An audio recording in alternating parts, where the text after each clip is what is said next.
안녕하세요. 오늘 제가 리뷰할 제품은 일리윤 세라마이드 아토 로션입니다. 일리윤은 아모레퍼시픽에서 나온 바디케어 브랜드로 화해 뷰티 어워드 5년 연속 바디로션 부분 1위 외에 각종 뷰티 어워드 17관왕을 돌파한 유명한 바디로션이고요. 올리브영에도 세일할 때 가보면 항상 탑에 있더라고요. 평소 일리윤 세라마이드 바디워시를 사용하고 있었는데 이번에 로션을 구매하면서 저도 처음 사용해봤고 사용 후기에 대해서 리뷰를 해보려고 합니다. 전 성분 총 38가지로 구성되어 있고요. 오늘은 실리콘 오일 성분에 대해서 조금 자세히 얘기해 볼 거라 다른 성분은 짧게 얘기하고 넘어갈게요. 먼저 첫 번째 정제수 다음 메인 성분이 피부 유사 보습 성분인 글리세린이 고함량이고요. 보습과 방부 보조 역할을 하는 프로판다이올 다음 식물성 버터 성분인 시어버터, 그리고 다섯 번째, 일곱 번째, 여덟 번째에 사이클로 펜타실로세인, 사이클로 헥사실로세인, 다이메티콘 이렇게 실리콘 오일 성분이 총 3가지가 들어가 있는데요. 사이클로 펜타실로세인은 점성이 없는 무색 무취의 유동성 액체로 단독으로 사용하기보다는 사이클로 헥사실로세인과 혼합된 원료로 많이 쓰이는데 점성과 발림성이 우수하고 실리콘 오일 중에서도 사용감이 좋아서 화장품에 많이 사용되어지고 있으며 휘발성이 강해서 피부에 남지 않기 때문에 흡수될 가능성이 적어 다소 안전한 성분이긴 하지만 호흡기를 통해서 체내에 유입될 경우에는 내분비 장애를 일으킬 수도 있고 성분 특성상 자연 환경 및 생태계 오염 문제도 있어서 유럽연합에서는 2020년 1월 21일부터 사이클로 테트라실로세인과 사이클로 펜타실로세인의 함량을 중량 대비 0.1% 미만으로 제한할 만큼 예의주시하고 있는 성분이에요. 그럼에도 불구하고 화장품에 널리 사용되어지는 이유는 화장품에 적용되었을 때 촉감이라든지 보습 기능, 발림성, 피부에 윤기가 나게 도와주고 또 화장품에서 끈적임이나 번들거림 등의 기분 나쁜 사용감이 많이 개선되고요. 로션이나 크림을 바를 때 생기는 백탁 현상까지 줄여주기 때문이에요. 또한 사이클로 헥사실로세인 같은 경우에는 잔주름 사이의 공간을 메워서 일시적인 안티에이징 효과도 줍니다. 한 연구에 따르면 사이클로 헥사실로세인은 사람의 피부를 통과하지 않는다고 하는데요. 입자가 크고 휘발성이 강해서 피부에 흡수되지 않은 대신에 과다 사용 시 모공을 막을 수 있는 점과 흡입에 위험이 있는 스프레이형 제품을 피해준다면 무조건적으로 배제하기보다는 기초 화장품에 장점을 주고 단점을 최소화하는 종류의 함량으로 사용하는 것이 합리적이라는 생각이 듭니다.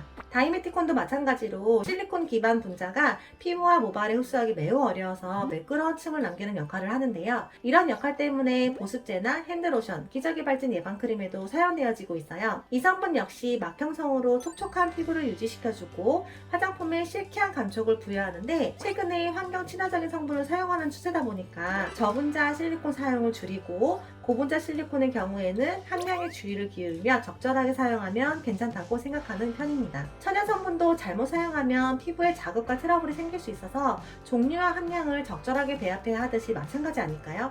이 부분에 대해서는 워낙에 의견이 분분해서 각자가 잘 판단하여 어디에 중점을 둘 것인지 생각해보면 좋을 것 같습니다. 그리고 31번째에 아모레퍼시픽 특허 성분인 세라마이드 유사 성분이 소량이지만 들어가 있고요. 나머지는 피부 컨디셔닝제, 유화 안정제, 발림성 조절, 수분 공급 및 수분 차단제 등으로 마무리가 되었습니다. 성분 구성으로만 봤을 때 제가 좀 아쉬웠던 부분은 보습 성분도 많이 들어가 있긴 하지만 발림성을 좋게 하기 위한 성분들이 좀 많이 들어간 게 아닐까 하는 부분이었어요. 좀 앞쪽에 위치해서 함량이 좀 높은 부분, 유사 세라마이드 성분 함량이 좀 더 높고 실리콘 오일 성분 함량이 좀 더 낮고 했으면 더 좋았지 않았을까 하는 그런 부분이었어요. 이건 제가 생각했을 때 아쉬웠던 부분이고요. 그럼 한번 제품을 살펴볼게요. 민감 건조한 피부용 무향이라고 적혀 있고요. 옆쪽에 이렇게 테이프가 붙어 있는데 이 부분 펌프를 열지 말라고 공기가 유입되면 내용물이 나오지 않는다고 되어 있는데요. 그 이유는 뒤편에 설명이 있는데 잔량 없이 사용 가능한 이중 파우치 구조로 되어 있기 때문이에요. 로션을 거의 다 사용해 갈 때 보통 밑에 깔려있는 그 로션 잔여물들 또 벽에 붙어있는 애들은 잘 안 나오기 때문에 마지막에 가서는 꼭 이 부분을 열어서 거꾸로 해서 탁탁탁 털어서 사용을 하고 손가락을 넣어서 긁어서도 사용을 하고 했었는데 그런 불편함이 해소가 되니 너무 편하겠더라고요. 점점 기술력이 좋아지고 있는 것 같아요. 제형을 살펴보면 흰색의 푸딩과 생크림처럼 되게 촉촉하면서 부드러운 제형이에요. 펴발라보면 성분 구성에서도 알 수 있듯이 발림성이 정말 너무 부드럽고 좋아요. 제가 근래에 사용해본 바디로션 중에서 발림성은 정말 갑이더라고요. 엄청 촉촉하고 부드럽게 발리고 끈적임 없이 촉촉함만 남는 마무리감에 보습력은 오래 지속되는 편인 것 같아요.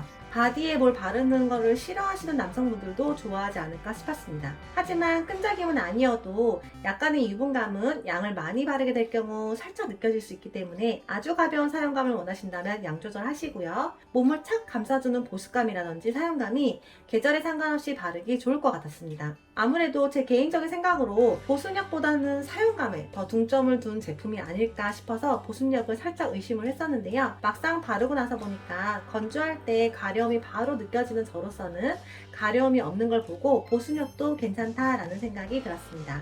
마지막으로 바우만 스킨 테스트상 일리윤 세라마이드 아토로션이 1차적으로 적합한 피부 타입으로는 DSNT, 건성, 민감성, 비세소성, 탄력성이에요. 메인 성분으로 볼 수 있는 성분표 첫 번째에서 10번째 성분들 중 시어버터와 실리콘 오일 성분들이 절반 가까이 차지하다 보니까 보습에 촉촉함만 부여하기보다는 약간 감싸주는 보습감을 주기 때문에 아주 지성인 분들 혹은 등드름 있는 분들은 조금 답답하게 느껴질 수도 있고요. 또 등드름 있는 분들 경우에는 실리콘 오일 성분 모공을 막아 트러블을 유발할 수 있기 때문에 주의해 주시면 됩니다. 그렇지 않은 분들은 양 조절해서 바르면 수부지 지성 피부들도 잘 맞을 것 같아요. 제품을 테스트해 볼 때 보통 어떤 부분을 보고 이 제품이 좋을 것 같다 혹은 별로다 라고 판단을 하시나요? 구매하기 전에는 직접 발라볼 수가 없기 때문에 손등에 발라볼 수밖에 없는데요. 요즘은 성분표를 많이 보고 판단한다고 하지만 그래도 여전히 손등에 발라서 두들겨보고 향기도 한번 맡아보고 발림성이 어떤지 바르고 난 후의 느낌이 어떤지 손등 테스트를 통해서 살펴보게 되기 때문에 제품을 만드는 회사에서는 무조건 좋다고 하는 성분들만을 놓고 배합을 할 수가 없어요. 발림성이나 텍스처 등의 느낌 이런 부분들도 당연히 신경을 쓰게 된다는 거죠. 이런 부분을 놓고 봤을 때 제가 앞전에 말한 성분 구성의 아쉬움은 조금은 이해가 되는 부분이라 저는 바디 피부결이 부드러워지는 느낌이 있어서 나름대로 만족을 하고 사용을 하고 있습니다. 오늘도 제 개인적인 리뷰 어떻게 보셨나요? 영상이 유익하고 도움이 되었다면 구독과 좋아요 꼭 눌러주세요. 감사합니다.